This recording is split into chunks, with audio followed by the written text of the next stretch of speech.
everyone. So Marvel just dropped Ironheart on Disney Plus, and yikes. You know that moment when you're watching something and think, did I accidentally click on a fan film from 2007?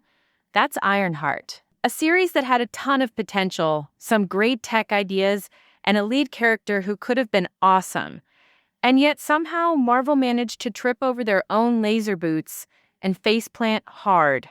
Today, we're diving into what went wrong, why fans are furious, why even the algorithm seems embarrassed. And yes, we'll sprinkle in some humor because, well, if we don't laugh, we'll cry. Let's start at the end, the finale. You'd think by the end of the series we'd be left with something satisfying, some resolution, maybe a few epic Iron Man-style moments. Nope. What we got instead was a rushed, low-stakes, emotionally limp episode that made us wonder if the script was written the night before filming by ChatGPT running on a potato. The villain's motivation? My dad didn't give me enough attention. I mean, come on. That's not a villain arc. That's a sad diary entry.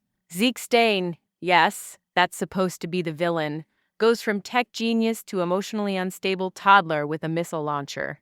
He's like if Syndrome from The Incredibles had less personality and even worse fashion sense.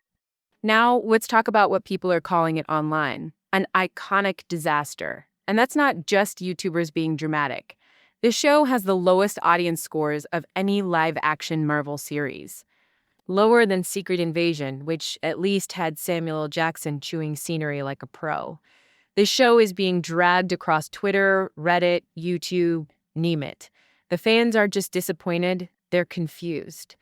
How did Marvel go from Endgame to this? And the worst part, even people who wanted to like the show, who were excited for Riri's story, walked away going, that's it? That's the best you got? Let's get into the meat of the issue. Riri Williams, the main character, is barely the star of her own show. Half the time, the story focuses on supporting characters that feel like they wandered in from another series entirely. There's no real arc for Riri, no clear emotional growth, and no moment where you go, yes, that's Ironheart. Instead, she's stuck reacting to the nonsense happening around her. Magical villains, unearned emotional beats, and plot lines that go nowhere faster than Quicksilver in a coma. The pacing is all over the place. One episode feels like a slow indie drama, the next is a bad sci-fiction soap opera, and then suddenly it's Saturday morning cartoon vibes, only without the charm or logic. You know what it reminded me of? When a kid dumps every toy out of the toy box and says, this is the story. Then you ask what's going on, and they reply, I don't know, but the robot dog is evil now. Here's where it gets really sketchy. As if the show wasn't getting roasted enough, reports started coming in that Disney was deleting negative one-star reviews off their own platform. Nothing says confidence in our product quite like trying to scrub the evidence.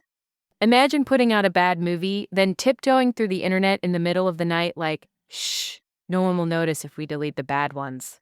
But people did notice. Screenshots started flying, reviewers called it out.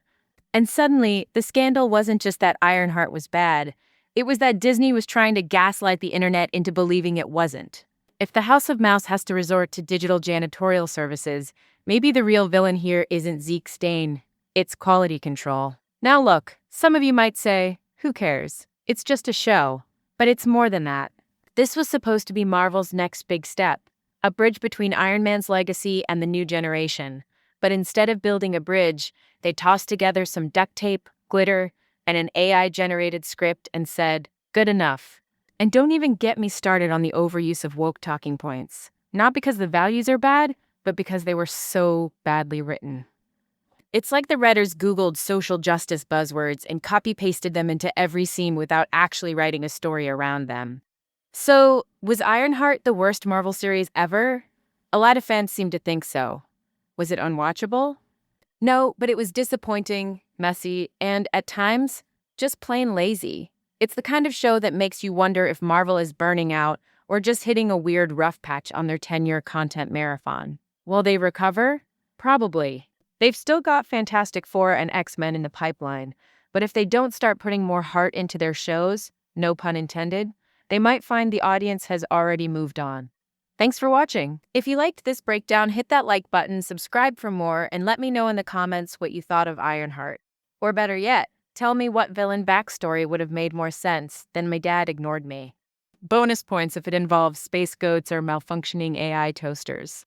Until next time, stay sharp, stay sarcastic, and let's hope Marvel remembers how to marvel again.